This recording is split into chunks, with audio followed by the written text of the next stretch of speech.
Welcome, everyone. I'm Dr. John Whyte, Chief Medical Officer at WebMD, and you're watching Coronavirus in Context. We've been talking a lot about burnout, and we know burnout has been a problem pre-COVID. Medscape recently put out a report about how widespread burnout is. But we also have to address solutions. And what are some innovative ways to provide care and get people the help that they need? So to help provide some insights, I've asked Dr. Teresa Babineau. She is Associate Professor of Family Medicine at the University of Virginia. And J. Corey Feist. He's the CEO of the UVA Physicians Group. Thanks for joining me. Thank you for having us. Thank you, John. You know, I want to start off with something that you both have talked about. And Terry, I'll give it to you first, is this idea that for too long, suffering burnout, PTSD, challenges with wellness has been a secret. And the medical community has made it such, partly because of our training. Is it really not getting any better? I think it is starting to get better as even in the beginnings of medical school, we are starting to speak about these kinds of issues. People who go into medicine and to become healthcare providers, they tend to be very other-centered. And so because of that, everything that they are doing is centered on another person. So that is starting to change as we are starting to discuss these kinds of issues and also bringing more and more humanism into medicine. Is it more acceptable now to say you need help? It's getting there. It's still very difficult, I think, when you go through the rigors of medical education and you spend 20 hours out of a day studying, and it's a very competitive thing and it's very difficult to get a residency. So you become kind of in a competitive realm. And because of that, you don't want to show any chink in the armor. But it's starting to change. And as we become more team-centered, it's also starting to change because you're relying on other members of your team. Corey, you've talked about this concept of repetitive trauma. September 11th was a horrible event, but for many people in ER settings, hospital settings, it was a single point in time. You pointed out this is like running into a burning building every single day for over a year. Talk to us about how that impacts the physicians that you're working with. It's a great question, John. As you and I previously discussed, I think we've got really two things happening in this country right now. We've certainly got burnout, which you were talking about with Terry, but we have this second repetitive trauma. What I hear from the front lines across Virginia and across the country right now from all healthcare providers, physicians and nurses, is that they're very tired and they're also taking on the burden of being the proxy for the families of the death and dying. And they're seeing a volume of death and dying that they have not seen before. And as you all previously stated, these individuals are humans before they received the accolade hero recently. And because of that, I think we need to recognize the traumatic toll this is taking and bring resources to bear to support those individuals.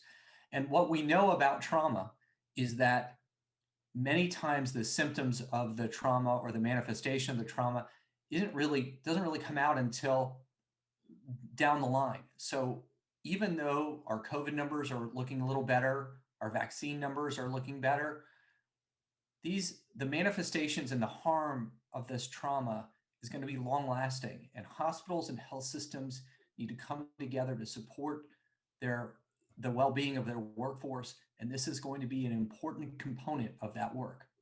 You've been a proponent of saying we need to change the conversation. So I'll ask you both, how do we change the conversation? I think that's a spectacular question because it's going to take a long time. One of the ways that we change the conversation is we make the conversation necessary and important, and we start from the very beginning. So even before, when we're admitting students into healthcare provider schools, into professional schools, we start discussing how important the humanness that they bring to that is, and it needs to stay that way. It really has to be that we have to understand that indeed they are human and they are going to mess things up occasionally. It is rare, and the whole thing is the heart that these folks bring to taking care of others is huge. But sometimes there are going to be mistakes. Sometimes you're going to have to wait a little bit in order to get a result, or in order to have that conversation that you might need, while still expecting the best from healthcare providers. And the way that that can be done is, like I said before, we band into teams. So we rely on each other. We use that expertise that each individual provider brings, be they nurse, nursing assistant who's there at the bedside all the time, the physician, the specialist, the subspecialist. Today was a perfect example. I got an email from a subspecialist who sent that to 4 other physicians in the care of one particular patient. And so you didn't feel like you were out there on your own. So I think those are some of the ways that we can, start to change things. And then the law is another way. If I could add to that, John, I think there are a couple important additions. First of all, like any change or behavior change initiative, that starts by modeling behavior. That behavior has to be modeled from the top down and the bottom up across all healthcare organizations. Note, that's a behavior change. It doesn't cost this country a nickel to do that. That's just about checking in on each other and making sure that people recognize that their well-being is important, not just to the hospital executives who are responsible for bringing resources, but to each other as peers and colleagues. And I would say that from a longitudinal perspective or a long-term perspective, what we want to do is also start these conversations as early as possible. I've now been asked to have speaking engagements with students as early as high school who are considering going to be pre-med, and then colleges for pre-med students. We have to recognize that to normalize this conversation, first of all, we have to have it, but we have to have it early and often. Clinicians will say, though, sure, they're concerned about their personal health, but they're concerned about their professional reputation, their ability to work.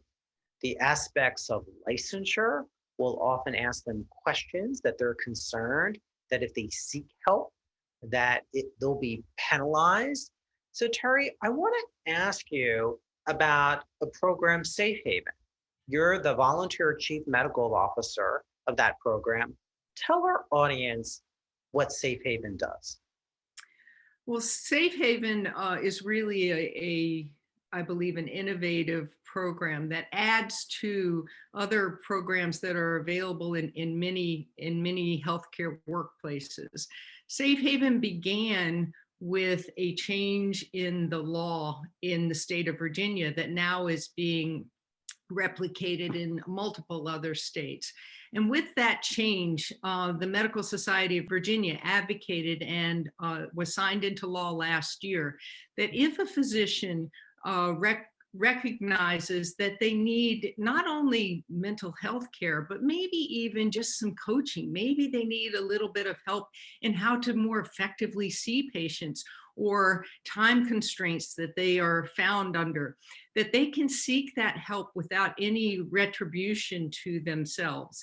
Now, the one caveat is, of course, if the physician is deemed to be either a threat to themselves or to a patient, then those protections are no longer in evidence, and the normal way that those kinds of things are reported to the Board of Medicine happen. But if, for instance, a physician, especially in the midst of the COVID pandemic, finds that they are really under so much pressure. They have young children at home. They can't see their patients fast enough. They have older parents that they're concerned about bringing the disease home to, and they feel that they have no one to reach out to. It used to be that many physicians felt, and physician assistants felt, that if they did that, they would end up, harming their license or losing their ability to earn a living as a physician. And for most of them, the biggest thing was they would lose the ability to see patients. So if you go into a program such as SafeHaven that is run by the Medical Society of Virginia, you no longer have to have that concern. Those things cannot be found by your employer. In addition, it is a program that is run that is outside of your workplace, so that if you have those concerns that maybe you're concerned about your workplace bringing some kind of action against you, you don't have that concern any longer. And as you said, it's being duplicated in other states around the country. Corey, what have you found has been the response to the Safe Haven program?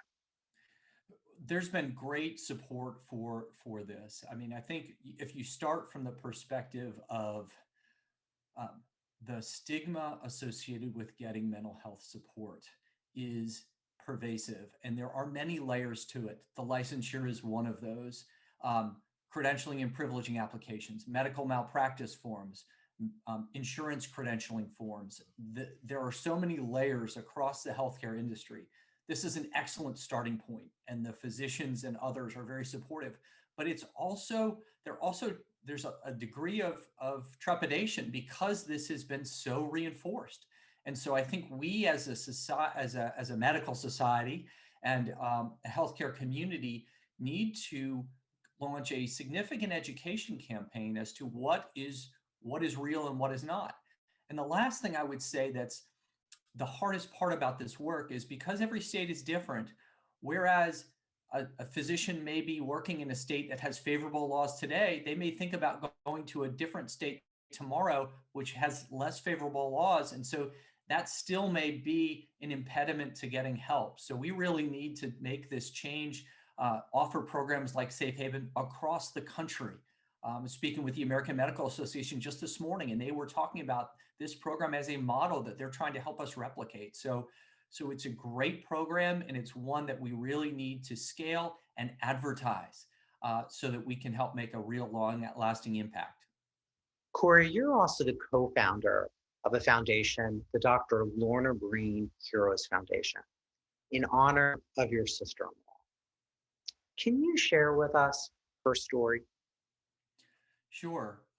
Dr. Lorna Breen was an incredible academic physician at Columbia and lived her whole life for the dream of being an emergency room doctor in New York.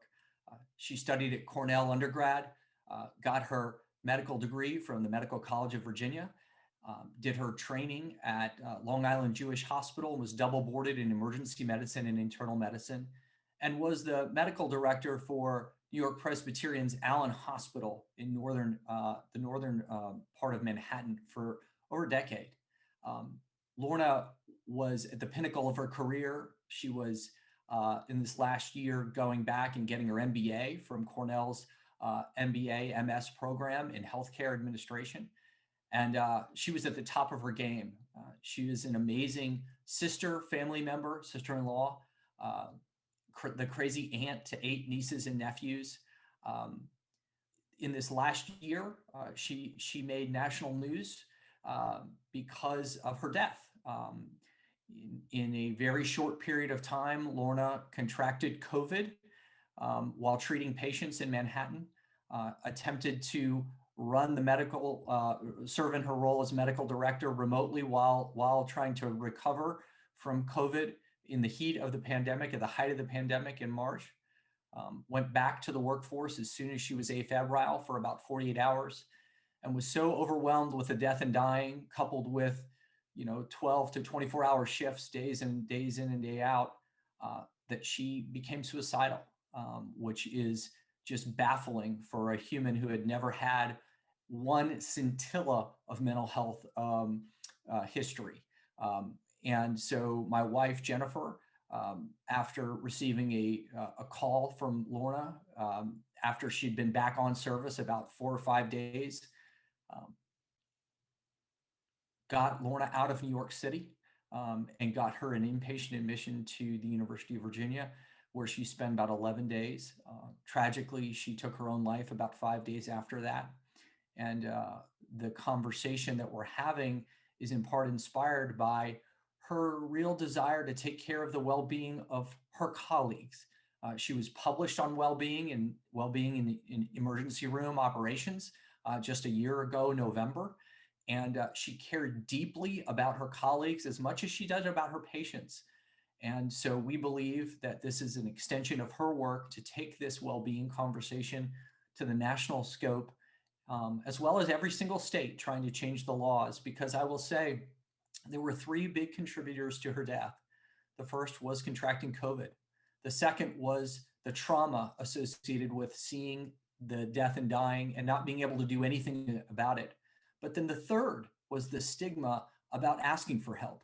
And then finally getting help, formal help, was literally the nail in the coffin. And it's a tragic ending to a really, really unfortunate story. And I would just end by saying that my wife, Jennifer, and I are doing this work not for one individual here.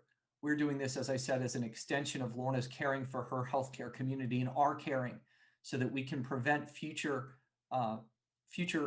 similar cases to Lorna. And tragically, we know that the number of suicides by physicians in this country before the pandemic was more than 1 physician a day, 400 a year. And so we're going to do everything in our power to make that number 0 by sharing this story and sharing best practices and working with Dr. Terry and others to shine a light on this issue and make change. It is tragic, and I'm sorry for your loss. And I want to thank you for sharing your sister-in-law's, Dr. Lorna Breen, story.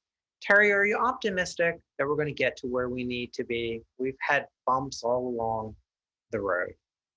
Where can people go for help right now? Well, I really am optimistic, John. I think that there are multiple wonderful programs that healthcare entities have. You know, the University of Virginia, I'm privileged to work with theirs, as well as working with the Medical Society of Virginia. It's phenomenal. You know, sometimes as we start to change the culture, I think that probably more providers will find their way to those places and gain that trust. I'm also optimistic because of what people like Corey and Jennifer are doing and talking about. It used to be that we would try to hide from the tragedy of, you know, Lorna's life, and that's just horrible, because her life was not a tragedy. Her life was just an incredible gift. And so as we start to change that look and discuss this openly, I am optimistic. And as we become better at it, the other thing is I honestly believe we become better physicians, because then we can accept where our patients are along there, and they find us to, you know, to be more approachable, because we are, you know, you have that fine line of sharing, as you know, as a physician, you have that fine line of sharing yourself and our ability to listen to their stories and to understand. I think that'll make us better. As Osler said, you know, if you want to know the diagnosis, ask the patient. And in this particular case, I really think that is true. If you want to know the diagnosis, ask the doctor. However, we have to make it so the doctor thinks that they can share that. Well, it's hard to argue with Osler. So with that, I want to thank you both for sharing your insights, for sharing your own stories and working, as we said, to change that conversation around burnout and trauma. Thank you both. Thank you. Thank you so much for opening the conversation as well. And if you have questions about burnout or anything COVID related, send us a note. You can email me at drjohn@webmd.net, as well as post on our social media properties. Thanks for watching.